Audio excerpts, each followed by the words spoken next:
jadi kayak lebih kayak ke tiba-tiba demam dikit covid iso kayak gitu. Kayak enggak lu 10 pasien, tiap pasien 50 euro. Sakuin enggak tuh?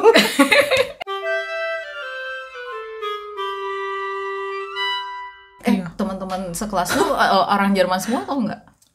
Hampir sih. Oh gitu. Sekarang tuh kalau sekarang ya kan ada 21. Kita tuh yang orang bukan Jerman itu ada 4. Lumayan banyak sih. Iya, yang Jerman ya maksudnya. Yang non Jermannya? Yang non Jermannya cuma ada 4 kan? Lumayan banyak. Gue satu angkatan kayak 50 orang non Jermannya 5 gitu. Jadi lu lebih banyak gitu secara rasionya kan. Cuma untuk Ausbildung itu sedikit sih sebenarnya. Oh gitu. Kebanyakan orang luar imigran gitu datang mau Ausbildung juga ya? Enggak juga sih, kadang mereka emang nggak kerja sama sekali. Karena emang kalau Asilum kan nggak boleh kerja kan. Kalau di Jerman loh. Kalau untuk Ausbildung itu Ausländernya segitu tuh dikit, termasuknya sih sebenarnya. Kalau jurusan aku ya, dibandingkan, makanya satu sisi bagus sih, kayak lebih banyak orang Jerman, karena mereka tuh ngebantu kita dalam berbicara, dalam menguasai bahasa. Juga. Iya, mereka kadang bantu kalau kita nggak ngerti ini maksudnya apa gitu. Kita tanya ya mereka jelasin. Mereka fair kok, cukup fair kalau di tempatku ya. Nggak ada yang anti Ausländer gitulah, aneh-aneh nggak ada. Iya, biasanya yang aneh-aneh itu angkatan atas kita gitu sih. Kalau seangkatan kita nggak terlalu banyak yang terdoktrinnya aneh-aneh gitu. Oh, yang udah agak-agak sepuh ya? Yang udah sepuh biasanya suka ada aneh-aneh. Tapi waktu itu aku praktek di Bangsal ini ya, gerontologi yang orang-orang tua. Mereka itu pada ini kok justru pada welcome kok. Mungkin tergantung, ada juga yang kayaknya aku nggak mau dirawat sama Ausländer, ada juga yang kayak gitu. Oh ada juga, lu pernah ngalamin? Enggak sih, nggak pernah kalau gue. Terus ada nih temen kolega gue yang pernah ngalamin, dia kan dari mana ya lupa, pokoknya nggak akan sebutin. Terus pokoknya si pasien ini nggak mau, aku nggak mau dirawat sama kamu Ausländer kayak gitu. Iya, tapi ke aku biasa aja, nggak yang sampai kayak gitu. Terus materinya dapat dari kayak di Schule-nya itu dari mana sih? Materinya apakah kayak dosen-dosen nerangin PowerPoint kayak gitu atau lu dikasih buku atau apa gitu? Oh, kita dua-duanya sih. Oh gitu, kayak sekolah ya? Iya, kayak dikasih materi, terus si dosennya nerangin juga, terus ada bukunya juga apa. Tapi kalau buku kita cuma di ini aja sih, kita kan ada kayak situs ya. Namanya CNE, kita di situ bisa akses kayak jurnal-jurnal keperawatan, buku-buku keperawatan selama Ausbildung, jadi ya it's okay lah. Oh udah online semuanya gitu ya? Bibliotek ada. Itu juga kita bisa wifi-an 24 jam di sekolah. Kalau nggak modal. Kalau kayak gue gitu kan. Kalau tempat tinggal disediain juga nggak atau gimana? Enggak. Enggak. Ada juga yang tempat Ausbildung yang nyediain tempat tinggal ya. Tapi kalau di tempatku nggak ada, kita nyari sendiri. Tapi ya nggak apa-apa sih, maksudnya kesulitan ada awal-awal ya pas mau pindahan, karena emang susah nyari wonung kadang kan. Iya, apalagi di sini nih dibayar di franken gitu. Kalau duitnya banyak sih nggak masalah ya. Masalahnya kalau mau nyari yang enak tapi hemat itu susah itu. Yang minimalis gitu kan. Ya nyari wonong waktu itu sempat agak susah ya, sempat pindah-pindah juga beberapa kali. Karena emang aku pengennya yang sebelah rumah sakit banget. Kayak tempat khusus asrama keperawatan lah. Cuma itu masuknya wonong sih. Dulu asrama, sekarang bukan asrama. Makanya tempat Ausbildung nggak nyediain tempat lagi sekarang. Karena itu setelah daftar sekitar setengah tahun ya dapet, alhamdulillah. Sampai sekarang tinggal di sana. Ingat nggak kalau hari gimana? Hari pertama lu ke rumah sakit tuh, praktek ke rumah sakit, gimana rasanya tuh? Waduh, deg-degan. Kayak mau disembelih. Kenapa diliatin banget gitu ya? Atau terus, karena nggak tahu clueless gitu? Ya nggak tahu ya, kayaknya aduh ini gimana nih gitu kan, aku nyasar nggak ya, kayak aku harus ngapain gitu loh. Pertama-tama tuh kayak gelap banget. Iya. Ini gimana rasanya kayak pertama kali tuh masuk uni, gimana sih pertamanya? B aja apa deg-degan? Deg-degan. Sama gue juga. Takutnya salah gitu kan. Tapi kan gue kan ya paling hari pertama uni cuma duduk doang kan, dengerin, paling kayak deg-degannya dapet temen gak ya, kayak gitu-gitu doang gitu. Orientasi ya.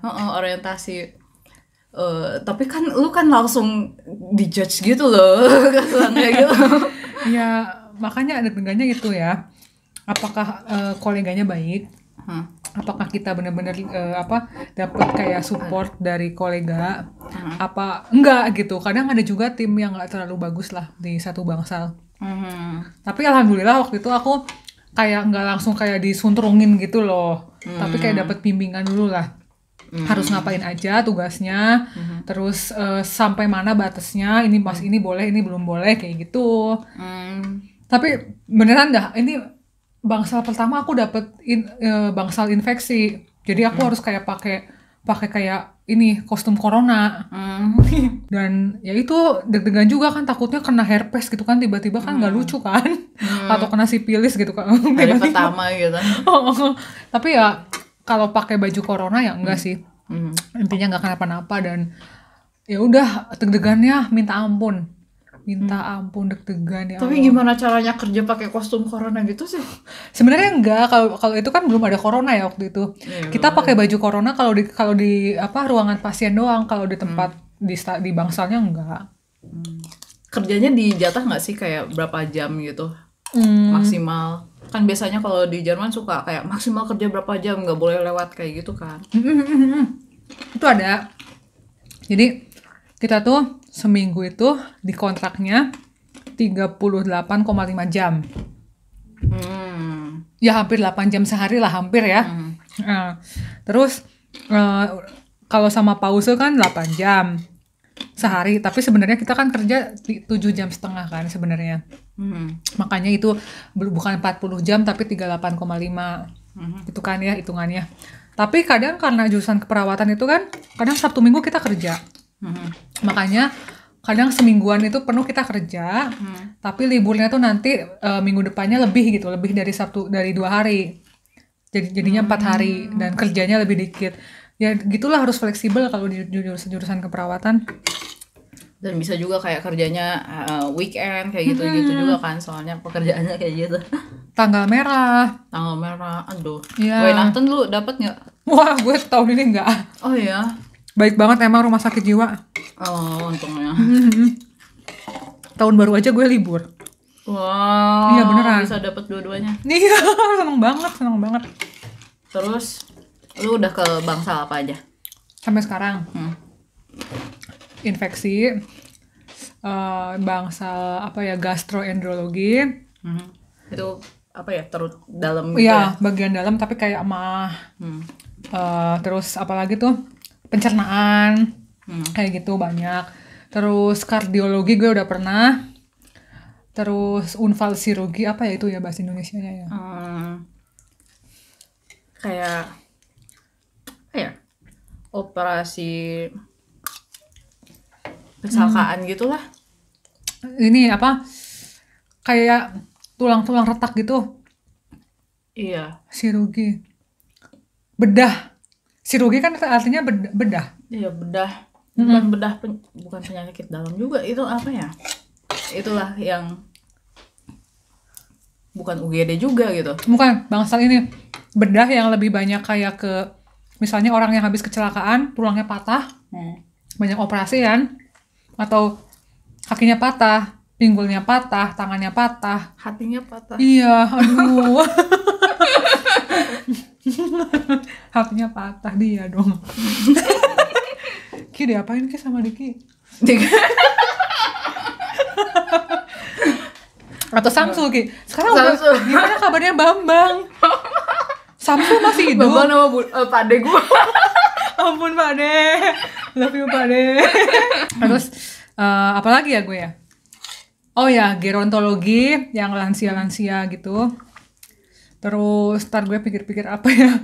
Udah banyak ya? Neurologi, saraf. yang banyak orang kejang-kejang. Itu suka aneh-aneh. Aneh-aneh pokoknya. Terus Anak-anak dialisa. udah? Anak-anak iya. Iya. Iya, ya ampun seneng banget di situ bayi-bayi.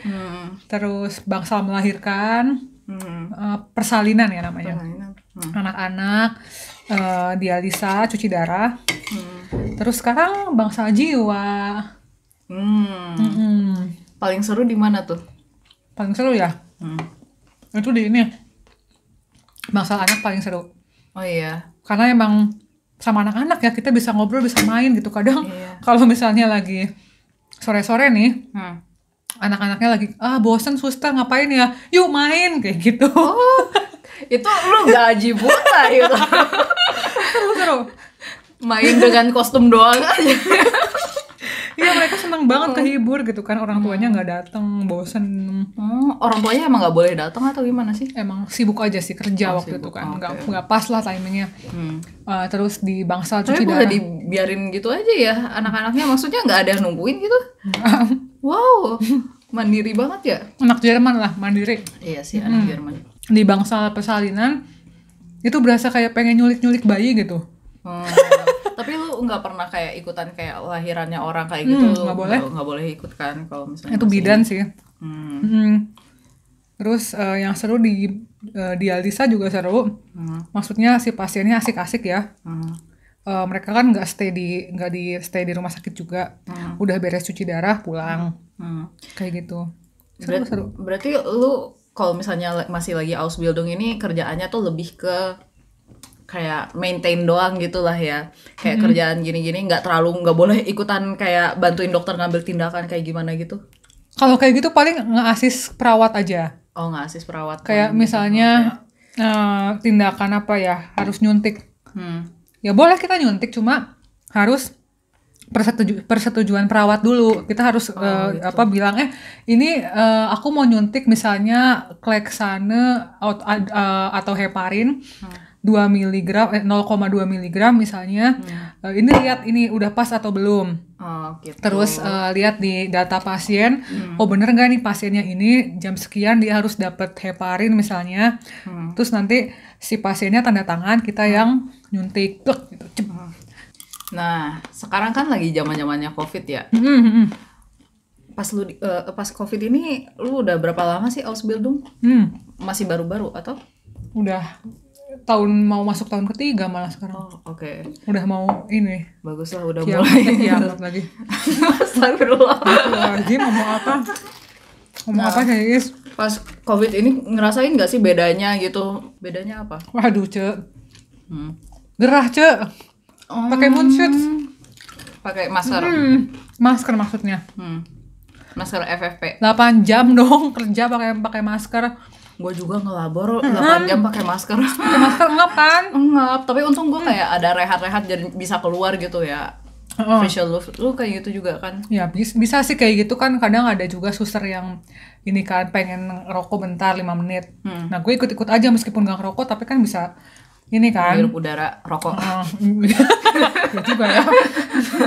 Atau gue kadang modus-modus lah, ya udah mau ngapain keluar padahal cuma mau ini aja lah, ngehirup fresh aja udara misalnya semenit 2 menit balik gitu. Tapi kerasa banget karena gerah ya kalau pakai masker tuh kayak udaranya lebih dikit kan kita ngehirupnya.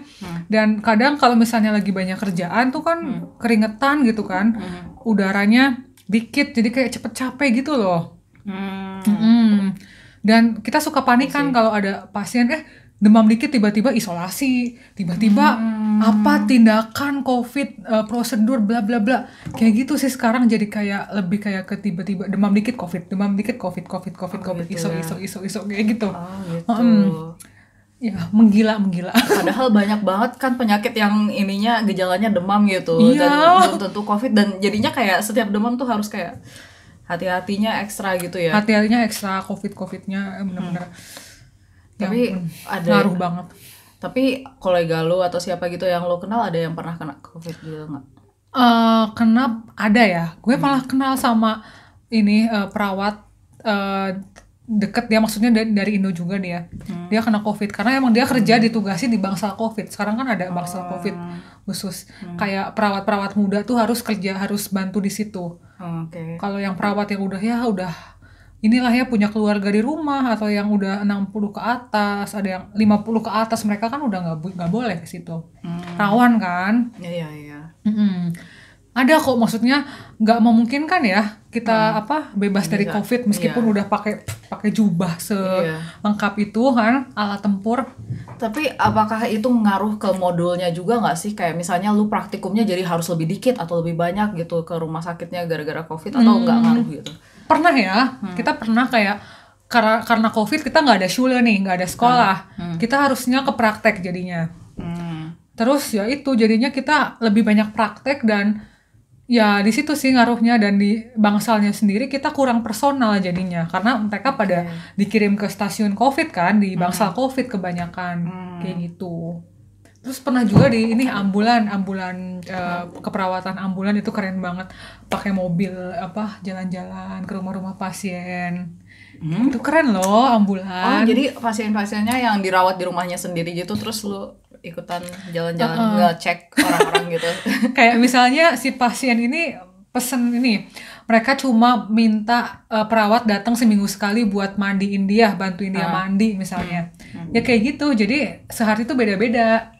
Ada kadang kita cuma ke rumah pasien cuma makein kaos kaki stocking doang, stocking anti trombosis. Kayak gitu. Terus udah keluar OTW lagi kayak gitu. Jadi kerjaan lu gitu doang? Ada, gue pernah dapet bangsal ambulan namanya, itu seru banget. Iya, jalan-jalan. Tapi seru sih, tapi maksudnya kalau di Indonesia pasti ada yang betroin gitu loh di rumahnya gitu kan. Kalau ini dia nggak ada, jadinya dia manggil orang gitu ya. Iya, makanya kita yang datang ke rumah buat ngurusin lah apa yang dia butuhin. Kayak gitu. Pokoknya mantap. Iya. Maksudnya kalau kayak gitu kan bisa anaknya sendiri nggak sih? Iya. Harusnya kalau misalnya punya anak gitu. Dasar anak durhaka. Tapi kalau lu digajinya per jam gitu atau fix gitu, gaji per bulan gitu atau gimana? Sebenarnya ada tarif namanya. Tarif Ausbildung itu udah fix. Misalnya tahun pertama lu digaji sekian. Tahun kedua lebih agak naik dikit. Jadi tiap tahun tuh naik. Tapi kalau lu kerja misalnya Sabtu Minggu nih. Terus lu kebagian shift sore atau malam kan pasti ini kan udah di luar jam kerja normal dong. Lu dapet suslak, dapet duit tambahan biasanya. Lumayan kan? Lumayan banget sih. Dan itu digajinya per bulan gitu. Iya, per bulan. Jadi kayak udah fix gitu ya, tergantung jam kerjanya nggak ngaruh gitu lah ya.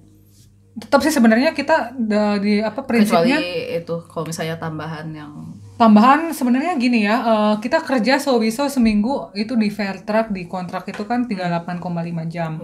Kalau dalam seminggu kita kerjanya lebih, ya berarti minggu depan kan kita kerjanya kurang dong, dikurangin, gitu. Diseimbangkan lah. Kayak gitu. Jadi si uang yang kita dapat ini, uang tambahan ini, karena kita misalnya banyak shift Sabtu Minggu yang shift sore atau malam, itu sih dari situ sebenarnya. Gitu. Kalau gajinya mah yang utama tetap aja segitu, sesuai kontrak. Kontrak kawin, kontrak. Ini kayaknya anaknya terlalu besar di TV gitu ya. Iya, maaf ya. Aduh, jangan dimaafin ya. Terus dikasih kayak cuti-cuti gitu juga nggak sih kayak dong. kerja? Ada dong. Ada Weihnachtsgeld juga nggak? Iya. Makanya gue beli HP baru. Weihnachtsgeldnya dikasihnya sebelumnya kan lu HP baru pas Black Friday. Iya sih, cuma gini Weihnachtsgeld itu dapatnya pokoknya bulan November, gak sama gaji November itu bareng. Gitu. Pas banget itu sih. Iya kan, masa Weihnachtennya Desember dapat gaji apa Wainak Guild-nya Desember akhir kan nggak bisa beli kado dong kita. Oh, iya sih. Oh iya benar-benar. Iya, Nerceis nggak dapat kado lagi. Jangan-jangan itu itu dikasih Wainas Guild-nya soalnya buat ngekadoin ininya lagi ya, kolega-kolega di sana lagi gitu. Buat nge-cover itu duit apa Weinakten kado-kado itu. Tapi lu boleh nggak sih nerima kado gitu dari pasien kayak gitu? Sebenarnya official nggak boleh ya, karena kan ya gimana nyuap lah itu ibaratnya kan. Tapi ya ambil aja sih kalau emang itu kan rezeki ya. Iya, kadang ada loh temen yang kerja di bank salah privat, kan kaya ya orangnya. Iya ngasih duitnya masa sampai 50 euro coba seorang. Bayangin ada 10 pasien ngasih semua gimana dong? Kaya nggak lo? Ini cut yang ini. Masukin. Kaya nggak lo? 10 pasien, tiap pasien 50 euro. Sakuin nggak tuh? Terus pantesan HP baru ya. Iya ini skandal ini. Skandal ini HP-nya, HP haram. Aduh, katanya yang haram-haram tuh enak ya. Emang sih. Katanya ya. Ki, Astagfirullah. Cobain Ki. Nah, enak nggak enaknya dah kalau lu apakah sesuai dengan ekspektasi lu dulu cita-citanya pengen jadi perawat gitu? Sebenarnya secara umum aja ya.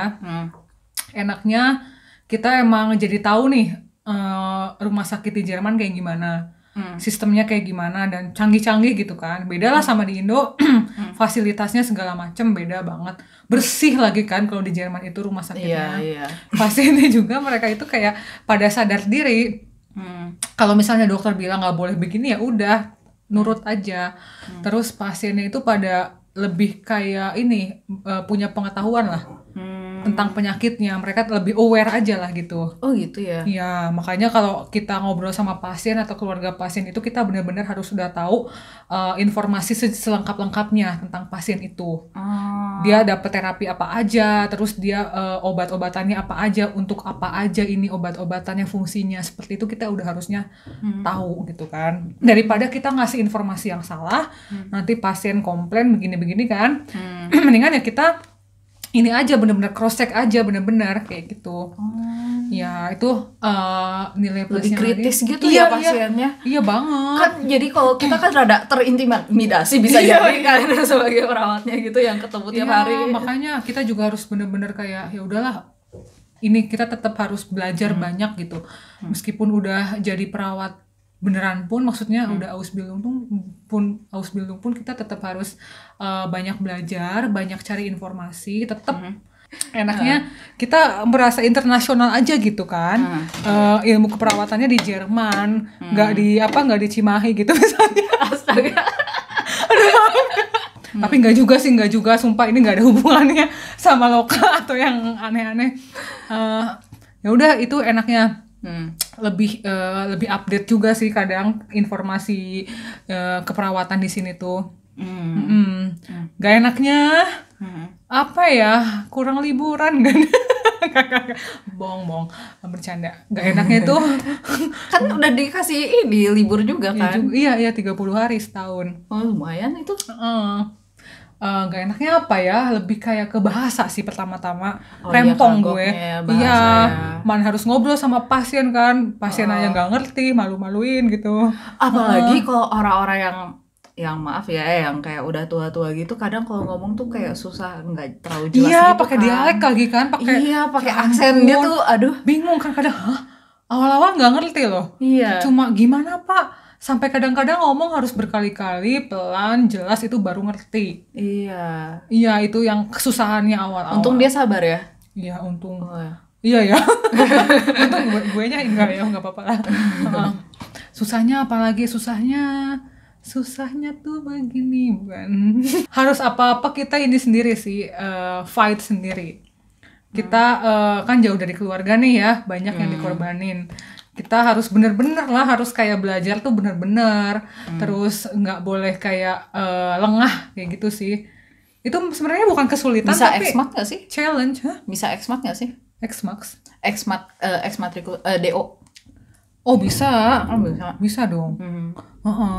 Dan kalau DO nggak bisa daftar lagi gitu ke perawatan gitu. Paling ngulang sih. Ngulang bener dari bisa daftar lagi, cuma ya ngulang dari awal. Ngulang dari awal. Sayang kan.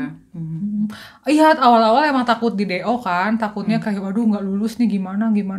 Itu awal-awal ketakutan itu ada, cuma seiring berjalan dengan waktu tuh luntur dengan keajaiban. Iya, dengan ya belajar lah ya intinya. Orang nggak bisa masa diem gitu kan. Belajar, nanya-nanya, kepo-kepo sama guru-guru, sama temen-temen. Ya agak nggak tahu, malu dikit lah ya, nggak apa-apa demi menyelamatkan. Wih, naon sih. Sama guru-guru dekat nggak? Soalnya atau gurunya ganti-ganti gitu? Sebenarnya kita ada kayak guru pembimbing gitu ya, tiap angkatan. Kita punya 2. Kayak wali kelas gitu lah Iya, ya.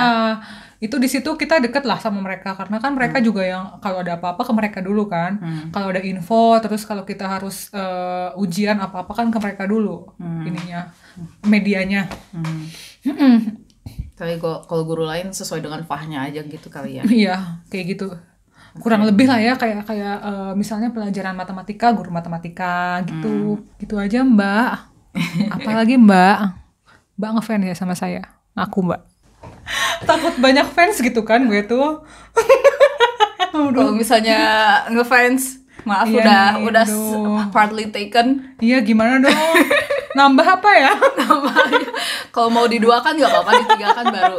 Oh, tadi kan Silakan. ditigain kan Iya, maunya. ditigain. Sunnah Rasul kok 4. Poligami. Itu poliandri dong. Oke, sebelum tambah hancur ini, Ya, ini gimana nih? silahkan mau masukin ini nggak? Apa? Lu ada sosmed atau apa yang mau dipromosiin nggak? Aduh, sementara nih enggak ya, karena lagi vakum juga kan IG-nya. Oke. Nanti aja Ki, kan kita juga ada sesi selanjutnya mungkin. Oke. Ya. Siapa tahu ada yang mau ini mesen seblak gitu. Oh Seblak, iya, cuy. bener-bener pesen seblak enak. PO. Harganya harga teman. Iya, pesen aja seblak. Apalagi ya udah pokoknya doain aja semoga Aus Bilungnya lancar. Amin, lancar. Kiki juga Ki kuliahnya. Lancar, amin. Semoga Iya. kita sama-sama lancar deh ya. Ya, hidup itu keras ya katanya. Tapi nggak sekeras malin kundang lah. Gue pikir dulu. Batu maksudnya ya kan, jadi batu kan. Iya sih, benar. Oke, Iya gitu. benar-benar. Iya, intinya ya udah aja, survive aja lah di sini, kita sama-sama saling merangkul ya, Saling merangkul. Dan kita juga sharing for caring kan. Ya, sharing for caring. Salam 2 jari. 3, 1, 2, 3. Coblos nomor 3 ya. Makasih teman-teman udah dengerin sejauh ini. Makasih, Semoga ya. bermanfaat. Kalau misalnya ada pertanyaan atau apa, nanti bisa lewat email di bawah. Nanti kita bisa forwardin ke Ce Iis gitu. Iya, atau ini aja ke Cerik aja nanti. Cerik. Oke. Makasih banyak. Intinya kalau yang emang minat buat Aus Bildung, mungkin bisa sharing-sharing info ya, karena infonya itu banyak banget sekarang di internet, bener. terutama, dan mereka juga ini kok butuh apa ya? Butuh orang ya. Buat ini Buat tenaga di sini. tenaga kerja di Jerman itu masih ya relatif sedikit lah. Masih banyak kok di bidang-bidang tertentu yang emang membutuhkan itu. Apalagi di bidang keperawatan juga kita masih butuh banyak tenaga-tenaga yang emang berkompeten, siap berkompeten, dan emang jiwanya jiwa-jiwa mengabdi gitu kan. Pokoknya ditunggu. Salam sejawat. Peace, love, and go. Iya. Bye. Bye. Bye.